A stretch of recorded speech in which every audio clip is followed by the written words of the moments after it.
અને કૌશિકી દેવી બિરાજમાન થયા છે. પોતાના સિંહને કીધું છે તો ઘડીક વાર પથ્થરનું સ્વરૂપ લઈ લે. એની માથે બેઠા છે પલોઠી વાળી, હાથની અંદર વીણા લીધી. કૌશિકી દેવી મધુર ગાન કરે છે. જે જ્ઞાન સાંભળી, જે વાણી સાંભળી, જે સુર સાંભળી, જે સંગીત સાંભળી, પવન થંભી જાય, સમુદ્રના નીર થંભી જાય, એવી મધુર વાણીથી ભગવતી વીણા વગાડી રહ્યા છે. ઉપવનની અંદર આવો મધુર અવાજ સાંભળી રસ્તા પર નીકળેલા ચંડ અને મુંડ નામના બે દૈત્યોએ ઘડીક વાર થોભવાનો વિચાર કર્યો છે. થોભ્યા.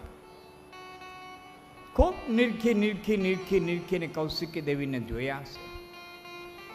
ખૂબ સંગીત સાંભળ્યું છે. પછી શુંભ અને નિશુંભની સભામાં આવી અને ચંડ અને મુંડ કહે છે, શુંભ, હે નિશુંભ, તમે બધા જ લોકને પ્રાપ્ત કરી લીધા છે. બધા રત્નો તમારી પાસે છે,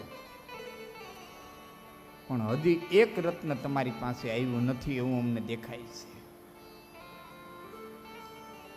કે શું? કે આજે ઉપરની માલિકો એક અતિ સ્વરૂપાન સુંદરી જે વીણા વગાડી રહ્યા છે, આવું રત્ન અમે હજી સુધી જગતના પટમાંથી ક્યાંય જોયું નથી. કે કાંઈ 14 બ્રહ્માંડની માલિકો આવું રત્ન અમને જોવામાં આવ્યું નથી. રાજાના ખજાનામાં તમામ પ્રકારના રત્ન હોવા જોઈએ. કાન ભંભેરા. શુંભે વાત સાંભળ્યા પછી સુગ્રીવ નામના દૈત્યને મોકલ્યો છે. સુગ્રીવા, ગ્રીવા એટલે ડોક, જેની સુંદર ડોક છે, જેનો અવાજ સુંદર છે, જેનું ગળું સુંદર છે, જેની ડોક સુંદર છે, એવા સુગ્રીવને મોકલ્યો છે. રામના વખતનો સુગ્રીવ નહીં, આ બીજો સુગ્રીવ, એટલે ક્યાંય કથા ભેરી ન થાય. માં ભગવતી કૌશિકી દેવી પાસે આવી અને પેલો દૂત કહે છે, આપ કોણ છો? અહીંયા શા માટે આવ્યા છો? આવું સુંદર મધુરું ગાન આપ કરી રહ્યા છો, એની પાછળનો હેતુ શું, ઉદ્દેશ શું? ત્યારે કૌશિકી દેવી કહે છે, શ્રુત્વા શુંભ ગુણાનાત્ર પ્રાપ્તાસ્મદ્ય દિદુક્ષયા ગચ્છદૂતમ મહાભાગ ગૃહે શુંભમ મહાબલમ. શ્રુત્વા શુંભ ગુણાન, ગુણાન એક ગુણ નહીં, ગુણાન. શુંભના અનેક ગુણો સાંભળી, એની કીર્તિ સાંભળી એનું આવી છું. એની નામના સાંભળીને આવી છું, એની કીર્તિ સાંભળીને આવી છું.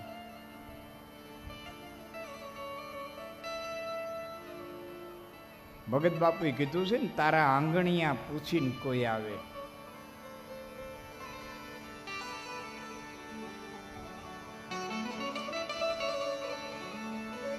એ તારા આંગણિયા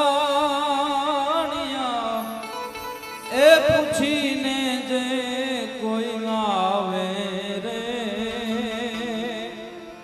આવકારો મીઠો આપજે જી. આમાં અતિ મહત્વનો શબ્દ હોય તો પૂછીને. રખડતો રખડતો આવે એમ નહીં, ડેલી ઉઘાડી છે ને ઘરી ગયો એમ નહીં. ગામમાં કોઈને આવીને પૂછ્યું, ભાઈ મારે ખાવું છે, કેને ઘેરે રોટલો જોડ છે ને કોઈ તારે ઘેરે મૂકી ગયા એમ નહીં. માનવીની પાસે કોઈ માનવીન આવે રે, એ જ તારા દિવસોની એ પાસે દુખિયા આવે રે, બને તો થોડું કાપજે રે જી. તો રખડતો રખડતો આવે એમ નહીં, પૂછીને. ઘણી વખત આખા પુસ્તકમાં એક પ્રકરણ મજાનું હોય, ઘણી વખત પ્રકરણમાં એક ફકરો મજાનો હોય, ઘણી વખત આખા ફકરામાં એક લીટી મજાની હોય. માતાજી એને આપણે અંડરલાઈન કરીએ વાંચતા વાંચતા. ઘણી વખત એક લીટીની અંદર એક શબ્દ મજાનો હોય જેને કોહિનૂર કહીએ. મહામુનિ વાલ્મીક લખે, મહારાણી કૈકેયીની દાસી મંથરા અકારણ અગાસી ઉપર ચડી યદ્રથયા પ્રાસાદે આરુ રહો. આવું લખ્યું, યદ્રથયા પ્રાસાદે આરુ રહો. અકારણ અગાસ. થોડીક વાર ન્યા ભાઈ શાંતિ જાળવજો બાપા, કહેજો તો જરાક.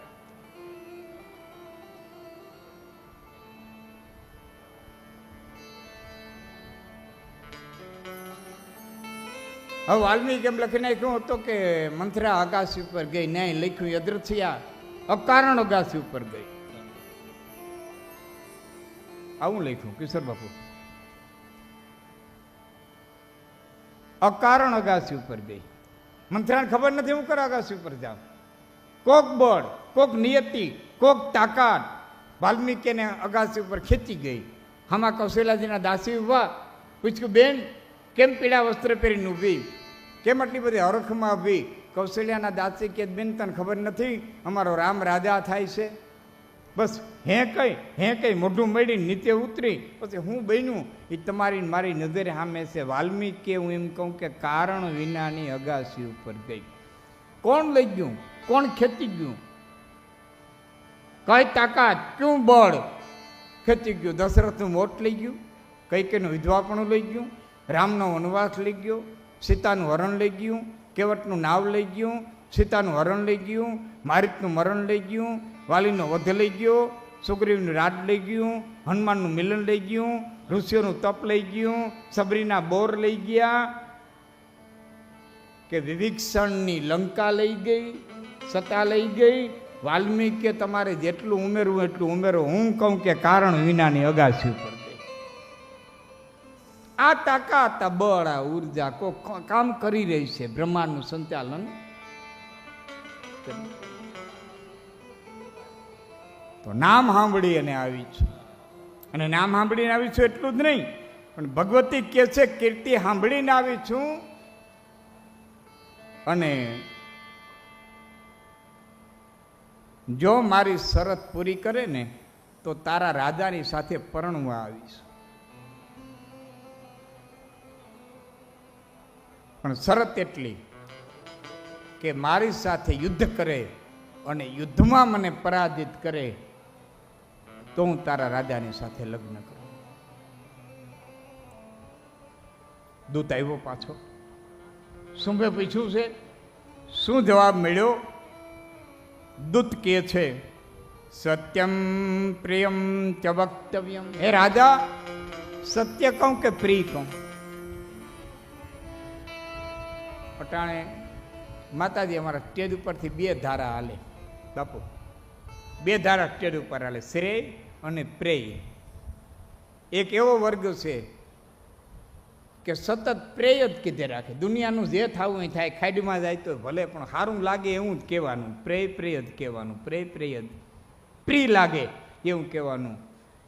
એક માથા ફરેલો વર્ગ છે,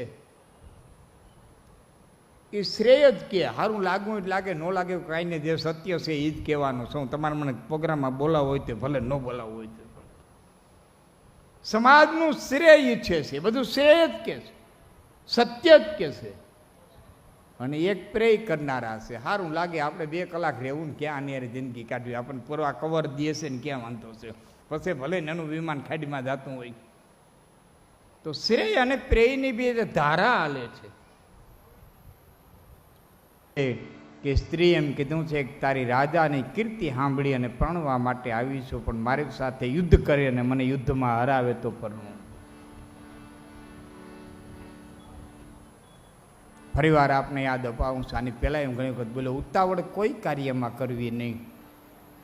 ભાઈઓની સાથે, કુટુંબની સાથે, મિત્ર સંબંધીની સાથે વિચાર વિમર્શ કરી અને ડગલા માંડવા. ગમે એટલા બળવાનું હોય, ગમે એટલા તાકાતવાન હોય, વિચાર વિમર્શ કર્યા વિનાના પગલાં ભરવા નહીં. અમારા ગેરીમાં બાપુ એક સિંહ રખડતો ને એને એકલ કહેતા. એકલ રખડતો એક સિંહ, એને એકલ કહે. પછી બે બેલડાના હોય કે બે સિંહ મિત્રતાએ બંધાઈ ગઈ હોય ભેરા રખડતા હોય ને તેને બેલડું કહે. પછી તેખડો, 3 સિંહ ભેરા રખડે. બસ 3થી તો વધારે હોય જ નહીં. તો કે આ બધું સિંહ છે અમે જોયા, 3થી વધારે ન હોય પેલા. હવે અટાણે તમે જુઓ તો 10, 12, 18 સિંહના ટોળા હોય અટાણે. નકર પેલા એક રખડતો એકલ કહેવાતો, 2 રખડતા બેલડું કહેવાતું, તેખડો કહેવાતો. બસ પછી એથી વધારે ન ભેરા થતા. એટલે આપણે એક કહેવત પડી સિંહના ટોળા ન હોય. આવી એક કહેવત પડી સિંહના ટોળા ન હોય. અટાણે તમે જુઓ ને તો 15, 17, 18 સિંહ ભેરા રખડતા હોય. આ અસ્તિત્વ તમને મને બતાવે છે કે ગમે એવા સિંહ જેવા બનવાનું હોય તો હવે એકલા રખડવાનો જમાનો નથી, ભાઈઓને ભેરા રાખવાનો જમાનો છે. સંઘબળ ની તાકાત ખાલી કાળ છે. આ અસ્તિત્વ બતાવે ને કે સિંહના ટોળા હોય, પણ અસ્તિત્વ બતાવે છે કે સિંહ જેવા હોવ તો એકલા રખડવાનો હવે સમય નથી. બધાને ભેરા લઈને હાલો, બધાને ભેરા લઈને કાર્ય કરો. એમ શુંભે નિશુંભને બોલાવ્યો, પોતાના ભાઈને બોલાવ્યો, પોતાનો મત વ્યક્ત કર્યો. મંત્રીઓને બોલાવ્યા, મંત્રીઓને બોલાવ્યા પછી ધૂમ્રલોચન, ધૂંધળી જેની આંખું ધૂંધળી છે, ધૂમ્ર એટલે ધુવાડો, ધુવાડા જેવી જેની આંખું છે, એને બોલાવી સમજાવવા માટે મોકલો છે. માતાજી કીધું છે સમજાવવાની વાતો ન કર, મારી સાથે યુદ્ધ કર, જે યુદ્ધમાં હરાવે એને હું પરણીશ. ધૂમ્રલોચન યુદ્ધ કરવા તૈયાર થયો છે. કૌશિકી તો બેઠા છે, કૌશિકી નથી હલતા ચલતા. યુદ્ધ કરવું એ કાલિકા કરે, કાલિકા યુદ્ધ કરે છે.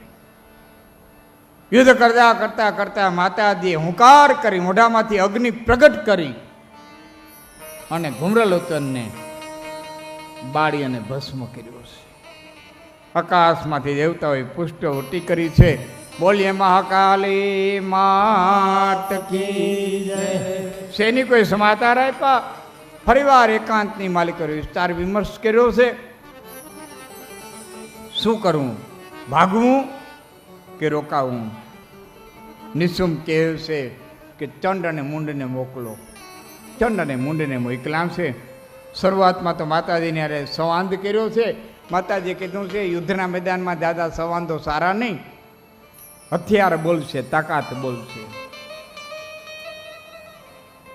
ચંડ અને મુંડ માતાજીની સાથે યુદ્ધ કરવા લાગ્યા છે. મહાભયંકર ચંડ અને મુંડની સાથે કાલિકાનું યુદ્ધ થયું છે. અનેક રીતે વર્ણન કર્યું છે. આ યુદ્ધની અંદર ભગવતીએ પોતાના હાથમાં તલવાર ધારણ કરી ચંડ અને મુંડ બંનેના માથા વધાર્યા છે. એટલું જ નહીં પણ બંનેના વાળ પકડી અને ખડ ખડ ખડ ખડ ખડ ખડ દાંત કાઢતી કાઢતી એ કાલિકા છે એ કૌશિકી દેવીની પાસે આવ્યા છે. ત્યારે કૌશિકી દેવી બોલ્યા છે, ચંડ મુંડ હતો યસ્માત સ્માતે નામ કાલિકે ચામુંડેતિ સુવિખ્યાતમ ભવિષ્યતિ ધરાતલે. તલે ચામુંડેતિ સુવિખ્યાતમ ભવિષ્યતિ ધરાતલે. હે કાલિકા, તે ચંડ અને મુંડને માર્યા છે. આથી તારું નામ પૃથ્વીની માથે ચામુંડા થઈ અને પ્રખ્યાત થશે. આથી તું ચામુંડા કહેવાય. ચંડ મુંડ નો વધ કરનારી હે શક્તિ, તું ચામુંડા થઈશ. આ ચોટીલાના ડુંગરે બેઠી છે. મૂળ મહાકાળી ચામુંડાના સ્વરૂપે બેઠી છે. રક્તબીજ નામનો દૈત્ય આવ્યો છે, જેનું એક લોહીનું ટીપું ધરતીમાંથી પડે તો એના જેવા બીજા અનેક ઉત્પન્ન થાય. માતાજીની સાથે વાર્તાલાપ કર્યો છે. માતાજી કીધું છે કે મારી સાથે જાજો સંવાદ કરવામાં મજા નથી, મારો પહેલો ને છેલ્લો જવાબ એક જ છે, મને હરાવે એની સાથે હું લગ્ન કરું. ત્યારે રક્તબીજે યુદ્ધ કર્યું છે, મર્યો નથી, મૂર્છિત થયો છે. એનો સારથી એને લઈ અને નગરની અંદર ગયો છે. ત્યારે શુંભની સહાયે કંબોદ દેશના દૈત્યો આવ્યા છે. કંબોદ રાજ્યમાંથી અનેક દૈત્યો રાક્ષસોને સહાય કરવા માટે થઈને આવ્યા છે. ત્યારે ભગવતીએ તમામ શક્તિઓનું આહવાન કર્યું છે. તમામ શક્તિઓને કૌશિકી દેવીએ બોલાવ્યા છે. ફાવતો હોય તો જરાક એક બે કડી લીધો. આ દેવી આવીએ સંકટા પડે તારવા તારણા બેડો નામરા બ્રાહ્મણા લીયા વધારણી તૂટ. આહવાન કરો. ભગત બાપુનું છપાઈ લઈ લો. હા, એ લઈ લો. હતું એને લઈ અને શાબ્દી થઈ છે. બ્રહ્માણી હંસ ઉપર બેસી અને આવ્યા છે. હાથની માલિકો કમંડળ છે, કમંડળની અંદર દુર્વા છે, હંસ ઉપર બિરાજમાન છે. કમંડળમાં અભિમંત્રિત કરેલું જળ છે એ લઈને આકાશ માર્ગે બ્રહ્માણી આવ્યા છે. વૈષ્ણવી ગરુડ ઉપર બેઠી છે, શંખ ચક્ર ગદા પદ્મ ધારણ કર્યા છે, ગરુડની માથે સવાર થઈ છે. શિવાદેવી આવ્યા છે, એ બળદ ઉપર બેઠા છે, હાથની માલિકે ત્રિશૂળ ધારણ કર્યું છે. કૌમારી દેવી આવ્યા છે, એ કૌમારી દેવી એનું વાહન મયુર છે. મોરલાનું વાહન કરી કૌમારી દેવી આવ્યા છે. ઇન્દ્રાણી છે, એ હાથી ઉપર બેહા છે. તો ભૂંડની માથે સવારી કરી અને વારાહી નામના દેવી આવ્યા છે. નારસિંહી આવી છે. દેવતાઓના જે સ્વરૂપ હતા એની શક્તિઓ એના વાહન લઈ અને આવ્યા છે. સામાગ્યમ ચ સંગ્રામે ચંડિકા મેચ્યુવાચ અસુરા શીઘ્રમ દેવાનાં કાર્યશીઘ્રમ. દેવતાઓના કાર્યને સિદ્ધ કરવા માટે થઈ અને બધી શક્તિઓ એકત્રિત થઈ છે. એમાં માં ભગવતીએ કૌશિકી દેવીએ શિવને કીધું છે કે આ રાક્ષસો તમારી બહુ ઉપાસના કરે ને કદાચ ને તમારું કયું માનતા હોય. આમ તો કિશોર બાપુ રાક્ષસો જેવું તપ નહીં. ભલે ઋષિ મુનિઓએ બધાએ બહુ તપસ્યા કરી, પણ દૈત્યોએ જે તપસ્યા કરી ને દૈત્ય જેવું તપ નહીં. ભરત બાપુ શિવ નક્કી કરી લે કે આને વરદાન દેવાય જ નહીં, આ ઉહાપો મચાવવાનો હોય, આને પ્રસન્ન થવાય જ નહીં. હાવ ભગવાન ભોળોના દાદો પલોઠી વાળીને બેસી જાય કે આને પ્રસન્ન થવાય જ નહીં, કારણ કે આ જગતમાં ઉત્પાત જ મચાવવાના છે. અને છતાંય છાતીમાંથી વરદાન લઈ આવે. બ્રહ્મા નક્કી કરી આને પ્રસન્ન થવાય નહીં, છતાં બ્રહ્માની છાતીમાંથી વરદાન ખેંચી આવે. આવી જે ઉગ્ર તપસ્યા કરે એવા દૈત્યો હે ભગવાન ભોળાનાથ તમારું બહુ માને છે. તો ભગવતી કેટલી દયાળુ છે એમ કે છે. એક વખત સમજાઈ આવો ને, એક વખત એને સમજાઈ આવો ને, જો પાતાળમાં વૈયા જાય તો મારે એને મારવા નહીં. શિવ સમજાવવા માટે થઈને જાય છે. એના ઉપરથી ભગવતીને હજારો નામમાં એક નામ શિવદૂતી પીડ્યું. શક્તિનું નામ એક નામ શિવદૂતી પીડ્યું. શિવને દૂત તરીકે મોકલ્યા છે. છતાં રાક્ષસો માયના નથી. ભગવતીની સામે યુદ્ધ કરવા માટે થઈ અને રાક્ષસો તૈયાર થયા છે. રક્તબીજ આવ્યો છે. યત્ર યત્ર યદા ભૂમો પતંતિ રક્તબિંદવ સમસ્તુ તદાકારા પુરુષાસ્ય સહસ્રશઃ. એક લોહીનું ટીપું ધરતી માથે પડે તેના જેવો એક ઉત્પન્ન થાય, જેમ કોરોના ઉત્પન્ન થતો. એકને અડ્યો હોય ને એક હોય તેના જેવા પાછા હજારોને ઉત્પન્ન કરે. આ કોરોના જેવા ચેપી રોગ જેવા એક લોહીનું ટીપું પડે એક ઉત્પન્ન થાય ત્યારે માં કાલિકાએ ઊભા છે એને કૌશિકીએ કીધું કે હે ચામુંડા હે કાલી વિશાળ મુખ કર, જીભ પાથર, એક પણ લોહીનું ટીપવાનું ધરતી માથે પડવા ન દે. અને મા ભગવતીએ વિશાળ મુખ કીધું, ધરતી સાથેનું કનેક્શન કાપી નાખ્યું. હા, કોરોનામાં એ જ કરતા હતા ને, કનેક્શન કાપી નાખ્યું. કાપી નાખો એટલે ઉત્પન્ન થાય, સંપર્ક કપાઈ જાય. ધરતી સાથેનો સંપર્ક તોડી નાખો. અને મા ભગવતી તાંબુડાએ વિશાળ મુખ કર્યું છે. ભક્ષ્યમાણા સિદા દૈત્યાન ચોત્પર્શયંતિ તાપરે એવમેષાક્ષયો ભવિષ્યતિ ચાન્યતા. અને ભગવતીએ ચક્ર ત્રિશૂળ હાંક્યું છે. એમાં બ્રહ્માણી શું કરે? બહુ મને મજા આવી. બ્રહ્માણી હંસ ઉપર સવાર છે, હાથમાં કમંડળ છે, એમાં અભિમંત્રિત ભરેલું જળ છે. કામયુદ્ધ દેશના જે દૈત્યો અને સહાય આવ્યા છે એના માથે બ્રહ્માણી ઘૂમે. બ્રહ્માણી શું કરે?